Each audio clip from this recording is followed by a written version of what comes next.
حضرت مولانا عبدالحبیب اتاری صاحب اور مفتی شفیق اتاری صاحب کو خوش آمدید کہتے ہیں۔ حضور بڑا ہی اچھوتا، بہت خوبصورت اور دلوں سے جڑا ہوا یہ ٹاپک ہے، اور عاشقوں کی محفل کی شمع بن جاتا ہے شفاعت، اور دلوں کو ڈھارس بندھاتا ہے۔ کیا فرمائیں گے حضور؟ بسم اللہ الرحمن الرحیم۔ واقعی ڈھارس دلانے والا ٹاپک ہے، اور جتنا اس کو پڑھتے ہیں، پھر یہ جو حدیثیں ہیں جب پڑھتے ہیں تو ایمان تازہ ہو جاتا ہے، اور پھر نبی پاک علیہ الصلوۃ والسلام کا امت سے جو پیار حدیثوں میں جس طرح چھلکتا ہے۔ ایک حدیث پاک کا مضمون ہے نا کہ نبی پاک فرماتے ہیں کہ مجھے آپشن دیا گیا، یا تو میں شفاعت لے لوں یا میری آدھی امت کو بخش دیا جائے۔ نبی پاک فرماتے ہیں میں نے شفاعت کو لے لیا، شفاعت کو قبول کیا، کیونکہ وہ اس سے زیادہ یوں سمجھیے کہ بخشش کا ذریعہ اور پروانہ لے کر آئے گی۔ تو بس سمجھ لیجئے کہ نبی پاک علیہ الصلوۃ والسلام اس امت سے کتنا پیار فرماتے ہیں۔ یہاں میں ایک اور تھوڑا سا خوبصورت پہلو بیان کرنا چاہوں گا جو یوسف بھائی بیان کر رہے تھے، کہ نبی پاک نے اپنے جو 3 مقام بتائے، اب ان تینوں مقام کو پہلے سمجھیے گا کہ یہ کتنے بڑے بڑے مقامات ہوں گے اور کتنا اس میں فاصلہ ہوگا۔ مثال کے طور پہ آپ یوں سمجھیے کہ اگر 25 لاکھ 30 لاکھ لوگ حج پر ہوتے ہیں، جنہوں نے حج کا ایکچوئل حج کیا ہے نا، وہ پنجابی میں کہتے ہیں لگ پتہ جاتا ہے کہ رش کہتے کس کو ہیں، بندہ کھو جائے تو پھر ڈھونڈنا آسان نہیں ہے۔ 25-30 لاکھ میں کراؤڈ سمجھ نہیں آتا کتنا ہے۔ وہاں اشفاق میں کتنے لوگ ہوں گے؟ 8 ارب تو اس وقت دنیا میں ہیں، حضرت آدم سے لے کر صبح قیامت تک جتنے لوگ اس دنیا میں آئیں، اربوں ہوں گے، خربوں ہوں گے، تو کراؤڈ کتنا ہوگا؟ ٹھیک ہے۔ اور پھر ڈیسٹینیشن نبی پاک نے بتا دیا۔ اب ان تینوں ڈیسٹینیشنز پر، ان تینوں مقامات پر پورے اہل محشر کی ایکٹیویٹی ہو رہی ہوگی۔ پورا اہل محشر پلسرات سے بھی گزرے، پورے اہل محشر جو ہیں وہ حوض کوثر پر بھی پانی کے لیے جو بھی آ رہے ہوں گے مسلمان، اور پھر نامہ اعمال کھل رہے ہوں گے۔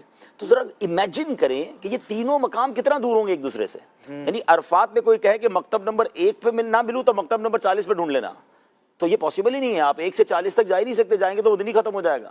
تو جب اتنا بڑا کراؤڈ کہیں بھی ایکٹیویٹی کر رہا ہوگا تو وہ نہ جانے کتنے ہزار میل پر وہ جگہ ایگزسٹ کرتی ہوگی جہاں اربوں لوگوں کو پلسرات سے گزارنا ہوگا۔ اور پلسرات کی جو لینتھ بیان ہوئی ہے، 5000 سال چڑھنے کی ہے راہ، 5000 سال وہ پیرلل ہے، 5000 سال اترنے کی راہ ہے۔ 15,000 ایئرز پلسرات کا ڈائمنشن ہے، اس کی لینتھ ہے، ٹھیک ہے۔ لیکن نبی پاک فرمانے تینوں مقامات میں سے کہیں بھی ڈھونڈ لینا۔ یہ کتنا بڑا کمال ہوگا قیامت کے دن کہ اتنے دور دور مقامات ہوں گے، مگر نبی پاک کے پاس جہاں جائیں گے تو پیارے اکان تینوں میں سے کہیں مل جائیں گے۔ اور یہی بات جو ہے مولانا حسن رضا خان صاحب نے ایک شعر میں سمجھائی ہے، مقام فاصلوں پر اور کام مختلف اتنے، تینوں کام الگ ہیں، ڈیفرنٹ کام ہیں، مقام دور دور ہیں۔ یہ کیسے ہوگا؟ مقام فاصلوں پر کام مختلف اتنے، وہ دن ظہور کمال حضور کا ہوگا۔ ایکچولی اس دن بتایا جائے گا کہ نبی پاک کا کمال کیا ہے، دکھائی جائے گی محشر میں شان محبوبی کہ آپ ہی کی خوشی آپ کا کہا ہوگا، غلام ان کی عنایت سے چین میں ہوں گے، عدو یعنی دشمن حضور کا آفت میں مبتلا ہوگا۔ پھر ایک اور خوبصورت بات جو نبی پاک کی اس امت سے محبت چھلکتی ہے، ڈائمنشنز یا ڈیسٹینیشنز کون سے بتائے؟ تینوں جگہ نبی پاک مددگار کی حیثیت سے ایک یوں سمجھیے کہ ایک فکر کے ساتھ موجود ہوں گے۔ اسی کلام کا شعر ہے نا کہ عزیز بچے کو ماں جس طرح تلاش کرے، خدا گواہ یہی حال آپ کا ہوگا۔ بچے کو جس طرح ماں ڈھونڈتی ہے، پیارے آقا کبھی پلسرات پر مدد کر رہے ہوں گے، کہیں نامہ اعمال کو بھاری، جو گناہگاروں کے پلڑے ہیں بھاری کر رہے ہوں گے، کہیں جناب پانی پلا رہے ہوں گے حوض کوثر کے جام سے۔ اچھا، پھر 1000 جان فدا نرم نرم پاؤں سے پکار سن کے اسیروں کی دوڑتا ہوگا، وہ پاک دل کے نہیں جس کو اپنا اندیشہ۔ اس کو ذرا سمجھیے گا، یہ خود نبی پاک کی حدیث کی طرف اشارہ ہے۔ پیارے آقا علیہ الصلوۃ والسلام فرمائیں گے کہ جب تمام انبیاء کو نور کے ممبر دے دیے جائیں گے نا، تو میں اللہ رب العالمین کی بارگاہ میں کھڑا رہوں گا اس فکر کے ساتھ۔ حدیث کا خلاصہ ہے کہ کہیں مجھے جنت میں نہ بھیج دیا جائے۔ ذرا غور کیجئے گا، ساری دنیا کو فکر یہ ہوگی کہ ہمیں جنت میں بھیج دیا جائے، ہم رہ نہ جائیں۔ نبی پاک کو یہ فکر ہوگی کہ مجھے کہیں جنت میں نہ بھیج دیا جائے، میری امت پیچھے نہ رہ جائے۔ تو میں اللہ کی بارگاہ میں کھڑا رہوں گا کہ میرے امتیوں کو کسی طرح پہلے میں جو ہے ان کی شفاعت کر لوں۔ تو 1000 جان، فرمایا وہ پاک دل کے نہیں جس کو اپنا اندیشہ۔ پیارے آقا کو اپنی کیا ٹینشن ہے، ہم تو شافع روزے محشر ہیں، مگر ہجوم فکر و تردد میں گھر گیا ہوگا۔ ایسی فکر ہوگی کہ بس یہ بھی امتی بخشا جائے، اس کی بھی شفاعت ہو جائے۔ تو یوں سمجھیے، ایک شعر اور ہے بڑا پیارا ہے، یہ بے قرار کرے گی صدا غریبوں کی،